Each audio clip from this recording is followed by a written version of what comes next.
गौरव जी, मैं जानना चाहूँगा आपके इस जो आप इस समय हैं टीचिंग में हैं और अपने बारे में, अपने परिवार के बारे में, है ना? और जिस स्टेज में आप हैं एज ए लेक्चरर, वहाँ तक पहुँचने में जो संघर्ष, जो सहयोग माँ मदर फादर का मिला है और यहाँ तक पहुँचने में जो यात्रा रही है आपकी, उसके बारे में थोड़ा सा अपने से शुरू करके अपने जी इंट्रो। जी तो मैं बताना चाहता हूँ, मेरा नाम है गौरव सिंह रावत और हम मूलतः उत्तराखंड के हैं। एकेश्वर पड़ता है हमारा, रैसोली गांव पड़ता है और हम 3 भाई हैं। सबसे छोटा हूँ मैं और मैं लेट ब्लाइंड हुआ हूँ 9 साल की उम्र में। पहले मुझे पूरा दिखता था, पर दिमागी बुखार के कारण मेरी आंखों की रोशनी चली गई 9 साल की उम्र में। तब मैं 4th क्लास में था और 3 साल मेरा खूब इलाज चला, जहाँ भी हो सकता था, जिसने जैसा बताया जहाँ भी। तो लेकिन कुछ नहीं हो पाया। तो एंड में डॉक्टर्स ने हमें मेडिकल दे दिया कि आप अब नहीं हो पाएंगे ठीक। तो मेडिकल दे दिया। तो उसके बाद 9 साल मतलब कौन सी क्लास में थे आप? मैं 4th क्लास पास की थी मैंने। कहाँ पे थे? मोदी नगर में। मोदी नगर में। जी, मोदी नगर, गाजियाबाद जिला। हाँ। तो हम लोग वहीं रहते हैं। हम 3 भाई हैं। ये मेरी माता जी हैं और मेरे पिताजी पेपर मिल में वर्क करते थे, अभी तो रिटायर हो गए हैं। तो उस टाइम बहुत धक्का लगा मेरी फैमिली को कि मुझे दिखना बंद हो गया अचानक। तो बहुत धक्का लगा मेरी फैमिली को। और फिर मैंने एक ब्लाइंड स्कूल की खोज करवाई। एक हमारे पड़ोस में भैया रहते थे, सोनू भैया, उनसे खोज करवाई। उनके मामा भी दृष्टिबाधित है। तो उन्होंने बताया कि एक शादरा में स्कूल है, ब्लाइंड स्कूल। वहाँ पे हॉस्टल भी मिलता है, पढ़ाया भी जाता है, केवल ब्लाइंड के लिए है। तो मैं 12 साल की उम्र में वहाँ गया। तो वहाँ मैंने पहले प्रेल सीखी, म्यूज़िक सीखा और मुझे मेरे अंदर एक कला डेवलप हुई लिखने की। मैं कविताएं लिखने लग गया, शायरियाँ लिखने लग गया, गाने लिखने लग गया, भजन लिखने लग गया। जब मैंने म्यूज़िक सीख लिया तो मैंने भजन भी लिखे, गाने भी लिखे। और ऐसे कर करके मेरी सीबीएसई से 10th हुई है, प्राइवेट की है मैंने 10th। और 11th-12th में मेरा एडमिशन हुआ नैब आरके पुरम, दिल्ली में। वो ब्लाइंड हॉस्टल। ब्रांड। हाँ जी।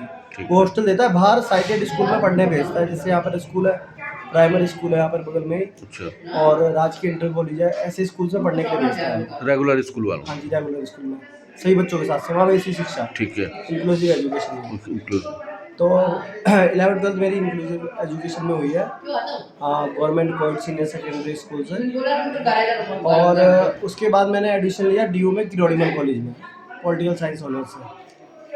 तो 3 साल मेरा वहाँ पे रहा। और मेरा हॉस्टल था सेवा कुटीर, ये पड़ता है जीटीबी नगर, दिल्ली में। जीटीबी नगर मेट्रो स्टेशन पड़ता है पास, सेवा कुटीर नाम का हॉस्टल है। वो हॉस्टल देता है दिव्यांग बच्चों को, केवल ब्लाइंड बच्चों को बस। बाकी दिव्यांग वाले नहीं रहते, केवल ब्लाइंड बच्चे रहते हैं। तो उनके लिए हॉस्टल है वहाँ पर, सरकारी हॉस्टल है वो। कोई फीस नहीं है, कोई चार्ज नहीं है।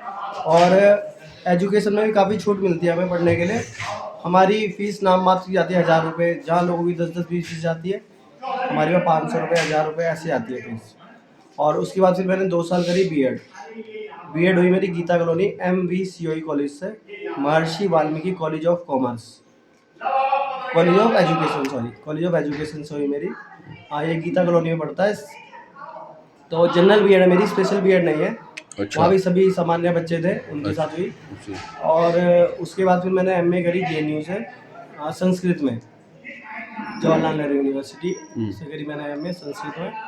उसके बाद फिर मैंने काफ़ी सारे एग्ज़ाम दिए हैं जॉब्स के।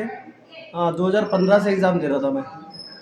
और मैं साल में कम से कम 3-4 एग्ज़ाम देता ही था, बैंक के, रेलवे के और एसएससी के। तो हर बार कहीं ना थोड़ा बहुत चूक जाता था, कभी 1 नंबर से, कभी 2 नंबर से, ठीक कभी है। 2.5 नंबर से ऐसे। और एक बार तो मेरा एफसीआई में, फूड कॉरपोरेशन ऑफ इंडिया में, 0.6 से चुका मैं। अच्छा। इंटरव्यू भी क्लियर था और mains of marks, mains paper होता है वो भी क्लियर था। बस टोटल मार्क्स में रह गया मैं 0.6 से। ठीक है। पर फिर भी मैंने हिम्मत नहीं हारी और मैं लगा रहा। और मेरे दोस्त ने बताया कि उत्तराखंड का फॉर्म निकला हुआ है, उत्तराखंड स्कूल का, लेक्चरर का। तो मैंने 2020 में फॉर्म भरा था और 2 पेपर हुए थे इसमें, एक स्क्रीन टेस्ट और एक फिर मेंस हुआ था। मेंस में क्या होता है, पूरा संस्कृत में देते हैं, जो आपका सब्जेक्ट है उससे आता है पूरा। और पहले वाले पेपर में सब कुछ आता है, मैथ, रीजनिंग, इंग्लिश, जीएस और उत्तराखंड की जीएस। तो 2 पेपर हुए थे, दोनों पेपर क्लियर हुए और मैं 22 में अभी उत्तराखंड के पौड़ी जिले के दुगड्डा ब्लॉक के धोबी घाट राजकीय इंटर कॉलेज में पोस्टेड हूँ लेक्चरर की पोस्ट पे। और वहाँ भी मुझे अपने जो कलीग्स हैं, जो बच्चे हैं, उनका बड़ा साथ मिलता है, बड़ा प्यार मिलता है। तो इस वजह से मैं वहाँ पे अभी पढ़ा रहा हूँ, क्योंकि पूरे स्टाफ का सपोर्ट होना ज़रूरी है, इसलिए उनके सपोर्ट से मैं वहाँ पढ़ा पा रहा हूँ। तो जैसे चैलेंजिंग था डिसेबल्ड होना, तो जो युवा हैं जो तैयारी कर रहे हैं, उनके लिए आप क्या कहना चाहेंगे? उनके लिए मैं यही कहना चाहूँगा कि कभी भी हार नहीं माननी है, क्योंकि मैंने जैसा बताया, मैं 2015 से पेपर दे रहा था, 22 में मेरी जॉब लगी आकर के। यानी 7 साल में लगातार पेपर देता रहा और 1 साल में कम से कम 3 या 4 पेपर मैंने दिए हैं।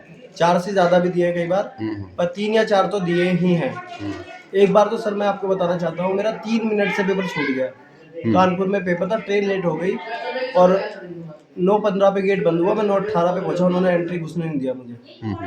तो मेरा 3 मिनट से मेंस का पेपर छूट गया, प्री क्लियर था, मेंस छूट गया, आरआरबी रूरल रीजनल बैंक का पेपर था, पीओ का, तो वो छूट गया 3 मिनट से सर। मैंने तब भी हार नहीं मानी, मैंने चलो कोई बात नहीं, कुछ अच्छा होगा लाइफ में, तभी ऐसा हुआ है।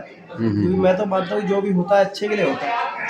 तो अगले 5 साल 10 साल में क्या लेके चलें, क्या देखना चाह रहे हैं? अभी तो मैं दिल्ली के स्कूल में जाना चाहता हूँ पहले, क्योंकि यहाँ पर डिसेबल के लिए एक्सेसिबिलिटी का कुछ है नहीं। हाँ, बिल्कुल एक्सेसिबिलिटी बहुत प्रॉब्लम होती है। ठीक है। अभी मैं आपको बताता हूँ, जिस स्कूल में मैं पोस्टेड हूँ, वहाँ पे 2 खेत नीचे वॉशरूम है, मुझे वॉशरूम के लिए किसी बच्चे का सहारा लेना पड़ता है। और दिल्ली में मैं इंडिपेंडेंटली घूमता हूँ, कहीं जाना होता है उबर बुक करी, उबर घर के सामने आएगी, जहाँ मुझे जाना है वहीं उतारेगी। ठीक है। तो ये प्रॉब्लम्स हैं। चलो, थैंक यू।